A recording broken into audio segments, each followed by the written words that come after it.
There's a lot about tariffs in the news these days. And the other thing about the topic is that there's a lot of confusion about tariffs these days. So today I invited one of the most respected broadcast financial journalists in America to come and demystify tariffs, give us the real scoop of what's going on and add some clarity to what's really a confusing topic for many people. Welcome, Ron Insana. Tony, thanks for having me. Always good to see you. Wonderful. Thanks for being here. So, Ron, what are tariffs and how do they work? Tariffs are really taxes imposed by governments on more often than not imported goods from other countries. So whether it could be food from Europe, electric vehicles from China, or any number of goods that could cross our borders, tariffs are taxes effectively that are slapped on those imported products that companies must pay, and more often than not, pass along those increases, those cost increases, if you will, to consumers. But tariffs are used in a variety of different ways. On the one hand, they can be used to protect sensitive domestic industries because the US, for instance, may not want a flood of Chinese electric vehicles or solar panels coming into the country because we're trying to build out those industries on our own. They can be punitive in the event that some other country violates a trade rule, and so we'll focus on a product that's particularly important to them, and we'll slap a tariff on that product in order to slow our importation of those goods, and also, if you will, get even with the other country for some sort of violation. So in short, a tariff is simply a tax on goods that are coming into this country. Thanks for that, Ron. You mentioned consumers. Is it inevitable that the tariff winds up showing up in higher costs to the consumer? Tariffs most definitely are borne by higher costs that are paid by consumers. You know, companies are unwilling to pay that tax, if you will, and it's U.S. companies, it's domestic companies that pay the tax when they import the goods from overseas, and then they're not going to allow that to eat into their profit margins. So then, by extension, they will raise the price of that imported product, and consumers will bear the cost of that. So not only do they bear the cost of it, which does affect their ability to purchase goods that are coming in from overseas, but it's also inflationary because it moves up the overall level of prices. Now, it matters a lot for how long tariffs are in place, the size of the tariff itself, what product is being taxed, if you will. All of that goes into the calculus as to how much consumers ultimately pay and how much it affects the overall, and infects, for that matter, the overall rate of inflation. If it's a one-time experience, the level of prices will rise and then flatten out, so the rate of inflation doesn't continue to increase. But if you see a succession of tariffs being imposed, that could put an increasing burden on the economy in the form, not just, again, of what consumers pay, but upward pressure on the overall rate of inflation here at home as well. Follow-up question about that, Ron. You know, you're talking about the US imposing taxes on imports. It strikes me that we also then have the tit for tat reaction. So countries that have had tax levied on their exports wind up doing the same to us.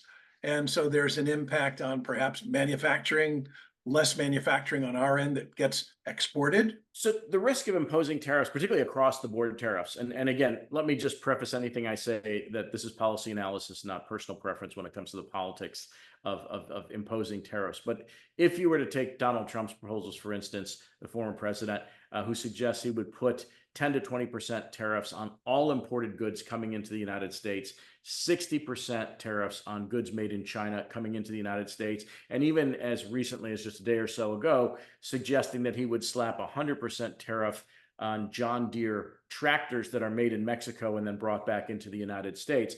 Yeah, you could most definitely expect that there will be a tit for tat trade war that gets launched. And so that hurts not just American consumers in the form of higher prices once those tariffs are imposed. And economists have done analysis of this. If, for instance, a Trump administration, and to be fair, President Biden has maintained some of the Trump tariffs during his administration, but to take the forecasted tariffs that have been discussed forward, if there were a 20% tariff levied on all imported goods coming into the United States, the average consumer would pay $4,000 more for the products that they purchase that come into the country from overseas, which is a very regressive tax because middle and lower income families are going to be hurt more by that increase in costs than those who can afford to effectively foot the bill. So it's not just that, but then yes, you have to take a look at what will China do, what will Mexico do, with whom we have now a slightly more tenuous relationship given their new regime that was recently elected. We could see this in Europe, where if we put taxes on, let's say, French wines or French cheese or Italian foods, things like that come from overseas, we'll see them turn around and tax U.S. agricultural exports. And the problem there is that's one of the bright spots in the U.S. export picture, right? We run agricultural surpluses with the rest of the world because we grow so much food here at home that we export a lot of it. We also, by the way, are now a net exporter of crude oil. We're the largest producer of crude oil in the world. We're the largest producer of natural gas. We export both of those items rather generously around the world. And so the last thing you want to do, although the U.S. economy is strong, and this isn't like the 1930s when a broad trade war exacerbated the Depression. If you are in a recession and you have a trade war, it's going to make it that much worse. So it is problematic, not just in the case of consumers paying more, but a breakdown in world trade that could either trigger or deepen a recession that we might already be in somewhere down the road. One final question on the tariff issue. One of the proposals from Donald Trump has been to counterbalance that cost that families might have to pay by cutting income tax. In other words, replacing income tax with a tariff tax, and that would be what would run the government. How feasible is that? And I may not have it exactly right, but I think it's kind of close to right. How feasible is that as a prospect?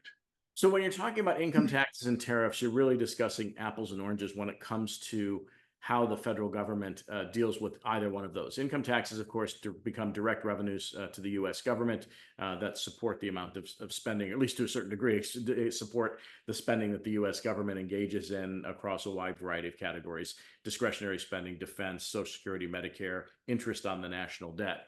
Tariffs are not collected by the U.S. government. They are not a source of revenue for the U.S. government. They are borne by the company and then passed on to the consumer. So unlike a national sales tax, which could replace the income tax, and in some other countries we see they prefer national sales taxes, or what are also called consumption taxes, to direct income taxes. But the U.S. government will not collect the money from tariffs and use that to replace the federal income tax or corporate income taxes for that matter either. So it won't reduce the deficit. It won't go into federal coffers. It does absolutely nothing to improve the fiscal outlook for the United States. And were, again, tariffs to lead to a trade war and reduce U.S. exports and diminish U.S. growth, it would have the exact opposite effect. It would lower U.S. revenues to the federal government and exacerbate the problems that we already have when it comes to debt and deficits.